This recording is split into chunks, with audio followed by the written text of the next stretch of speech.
Oke, Assalamualaikum warahmatullahi wabarakatuh. Kami dari kelompok komparasi manajemen bencana tsunami antara Jepang dan Indonesia dengan saya Wulan dan rekan saya Alma beserta Asifa akan mempresentasikan hasil kerja kami. Next slide.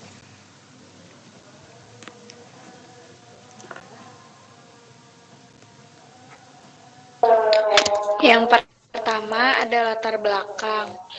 Latar belakang kami mengambil penelitian ini sendiri karena kan Provinsi Banten khususnya di Indonesia dan juga Prefektur Shizuoka di Jepang itu kan merupakan wilayah pesisir yang sama-sama memiliki tingkat kerawanan tsunami yang tinggi dan juga berada di kawasan Ring of Fire dan berdekatan dengan zona subduksi aktif.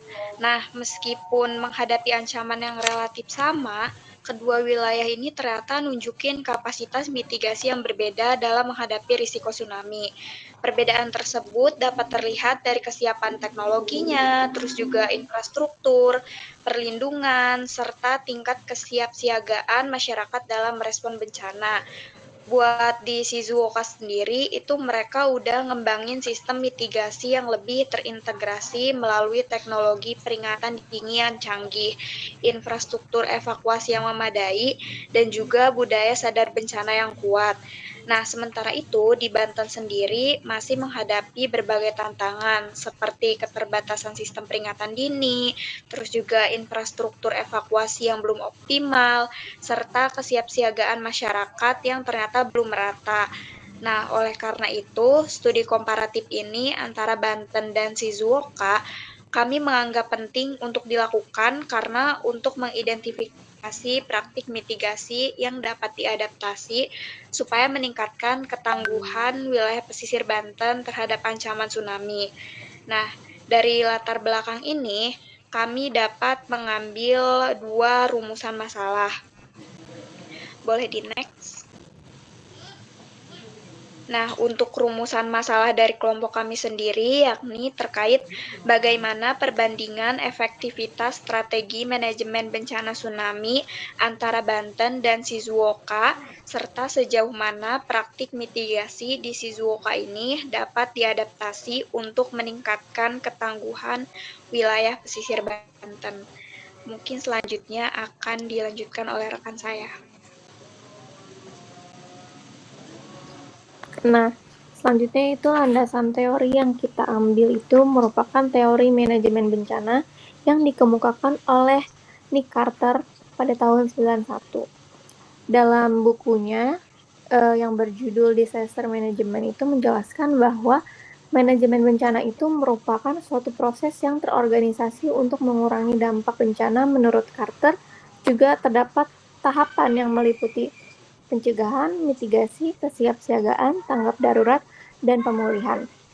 Nah, Carter juga menekankan bahwa penanganan bencana yang efektif itu tidak hanya dilakukan setelah bencana terjadi, tetapi harus dimulai sejak sebelum bencana melalui berbagai upaya pengurangan resiko.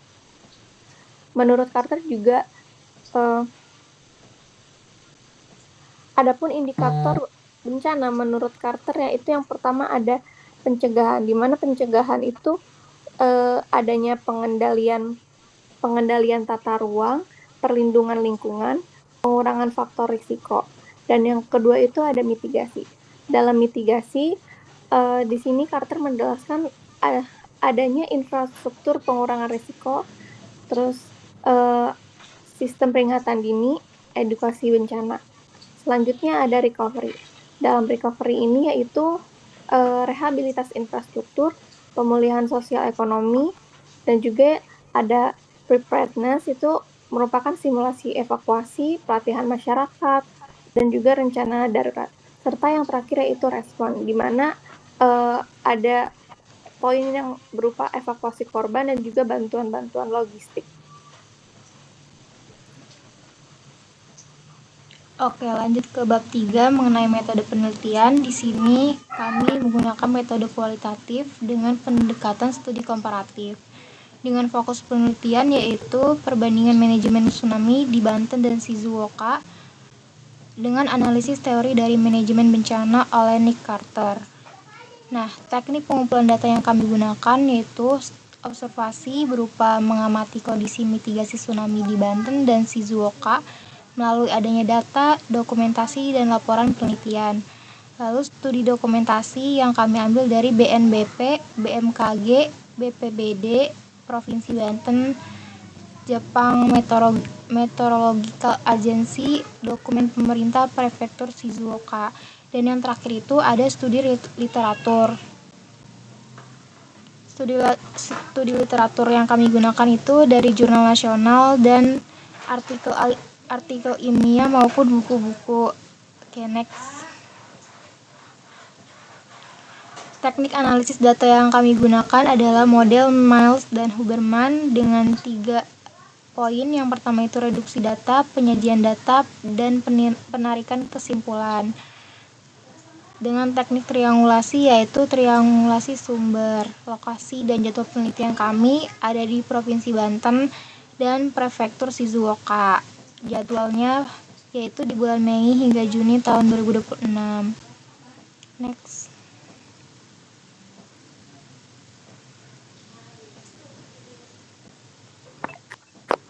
Selanjutnya itu ada pembahasan di mana poin pertama yaitu membahas mengenai karakteristik kerentanan tsunami di Banten dan Shizuoka, yang dimana Banten ini merupakan wilayah Selat Sunda yang rawan gempa dan juga aktivitas vulkanik. Nah, ancaman tsunami itu berasal dari zona subduksi Sunda dan Gunung Anak Rakatau.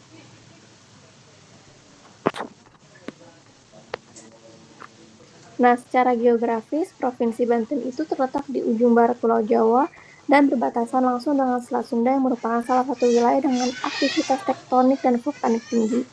Selat Sunda juga berada di antara Pulau Jawa dan Pulau Sumatera serta menjadi jalur pertemuan beberapa lempeng tektonik yang aktif.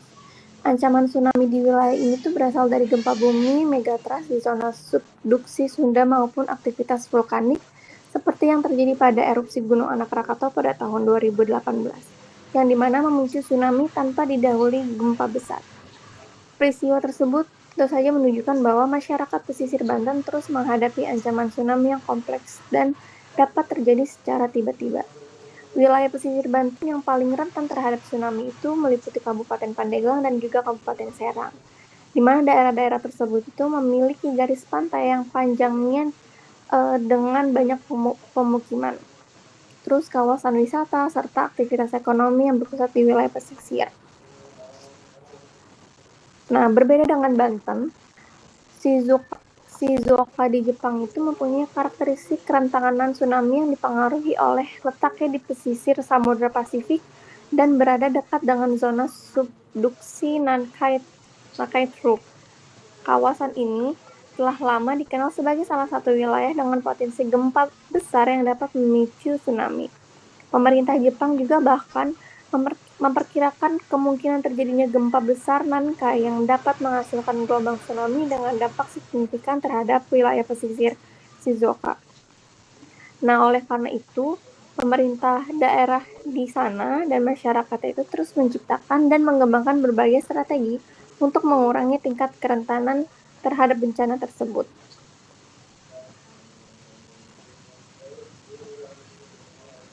Oke, lanjut ke perbandingan manajemen tsunami di Banten dan Shizuoka berdasarkan teori manajemen bencana oleh Nick Carter. Di sini ada 5 indikator teori. Di teori yang pertama yaitu pencegahan. Banten sendiri sudah memiliki pengaturan tata ruang pesisir yang masih belum optimal.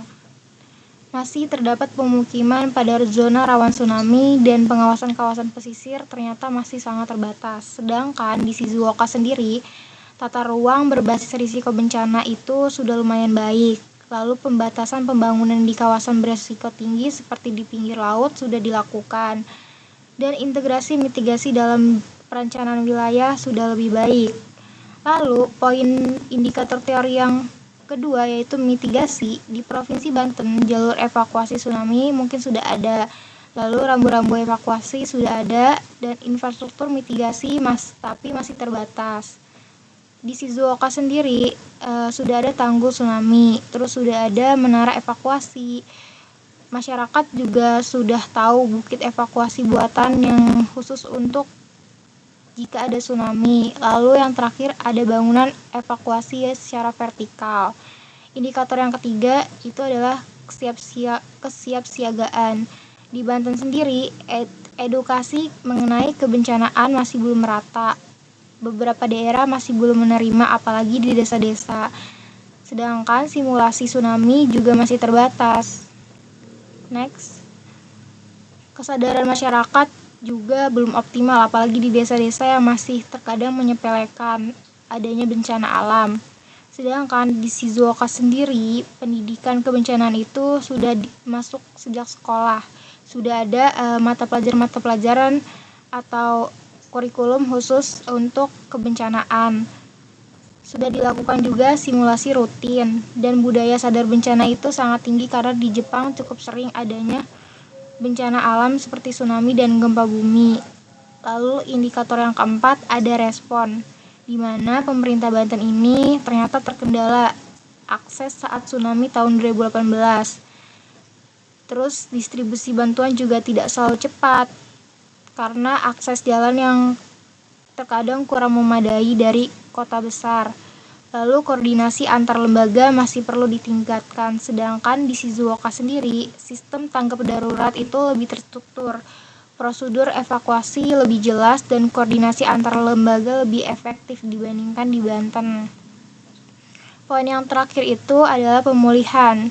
Di Banten sendiri, pemulihan itu fokus pada rehabilitasi infrastruktur, terus bantuan sosial pasca bencana, sedangkan di Shizuoka, prinsip Build Back Better itu diterapkan, dan rekonstruksi berbasis pengurangan risiko, lalu ada penguatan kapasitas masyarakat untuk membangun lagi rasa trauma masyarakat akibat bencana alam. Next. Nah, lalu selanjutnya di sini ada perbandingan teknologi mitigasi tsunami antara Banten dan juga Shizuoka.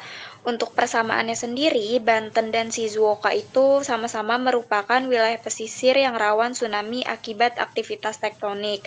Keduanya juga telah menerapkan sistem peringatan dini dan juga pemetaan resiko bencana. Serta pemerintah daerah dari Banten dan juga Shizuoka itu memiliki dokumen dan juga program khusus untuk mitigasi tsunami. Namun, keduanya memiliki perbedaan yang dimana Banten ini menggunakan INATEUS yang masih memiliki keterbatasan dalam mendeteksi tsunami akibat aktivitas vulkanik dan juga longsor bawah laut. Sedangkan Shizuoka itu menggunakan teknologi DONET dan juga SNET, sensor bawah laut yang mampu mendeteksi tsunami secara real time. Dan juga penyebaran informasi di Banten itu masih bergantung pada koordinasi antar lembaga yang sering lambat. Sedangkan Shizuoka itu menggunakan sistem JL dan juga infrastruktur evakuasi di Shizuoka itu lebih lengkap, seperti tsunami evacuation tower, bangunan evakuasi vertikal, dan juga tanggul pesisir. Boleh di next. Nah, selanjutnya ada pun beberapa adaptasi praktik Shizuoka yang sekiranya bisa ditiru oleh Banten. Yang pertama itu penguatan pemetaan resiko berbasis JIS. Yang kedua, pembangunan bangunan evaluasi vertikal. Yang ketiga, perbaikan sistem komunikasi peringatan dini. Dan juga yang keempat, adanya peningkatan simulasi dan juga edukasi kebencanaan. Oke, mungkin sekian presentasi dari kelompok kami. Wassalamualaikum warahmatullahi wabarakatuh.